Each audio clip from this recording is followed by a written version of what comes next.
Logan is Hugh Jackman's final portrayal as Wolverine, and what a film to end it on. Years into the future, mutants are a rarity, and a beaten down and depressed Wolverine looks after Charles Xavier.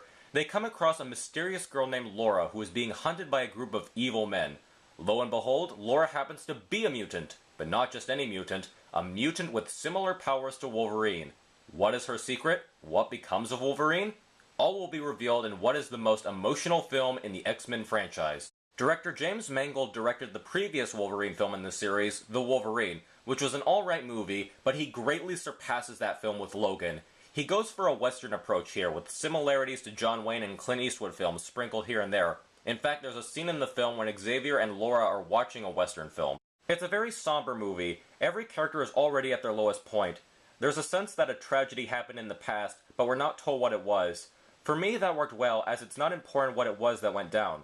There are enough implications as to what it was, but the weight of remorse that the characters have is so great that all we need to know is something bad happened, and that's it. Every actor does a superb job in their roles. Stephen Merchant as Caliban, Boyd Holbrook as Donald Pierce, and the always great Patrick Stewart as Charles Xavier. But the man who steals the show is Hugh Jackman as Logan.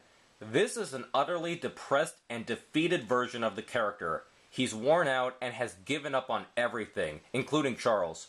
Throughout the film, he's like this, but as it progresses, he sees that there are still things worth fighting for, such as this girl. His character reminds me a lot of John Wayne's character, Ethan Edwards, in The Searchers, in terms of their outlooks on people in their lives, and how they progress in their respective films. This may be my favorite performance that Hugh Jackman has given as the character. I was also really impressed with Daphne Keen as Laura. This is her first film role, and she delivers a very serious and heart-wrenching performance. She doesn't say a whole lot, but she conveys so much personality through her facial features, yes, but a lot in her eyes. There's so much rage in her eyes that it's like her eyes are alive and acting themselves. She also participates in a lot of action, and it's not too often that I've seen a child be in an action scene in a superhero film. Miss Keen has a bright future ahead of her, and I can't wait to see her in other films. The film is also extremely violent. I saw a couple of kids in my theater, so I can't imagine what they were thinking during scenes of people losing limbs or being impaled. They probably thought it was awesome.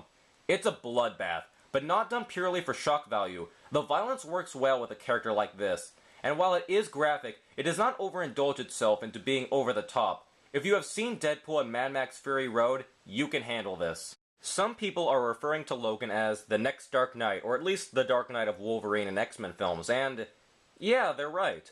For those of you who have grown up with the X-Men films from the very beginning, the film will not just tug at your heartstrings, it will pull and yank on them unmercifully. It has vicious action, a well-written script, a great director, and has incredibly good acting. If you're an X-Men/comic book fan, you'll want to see it. If you're into dramas and westerns, I think you'd enjoy it as well.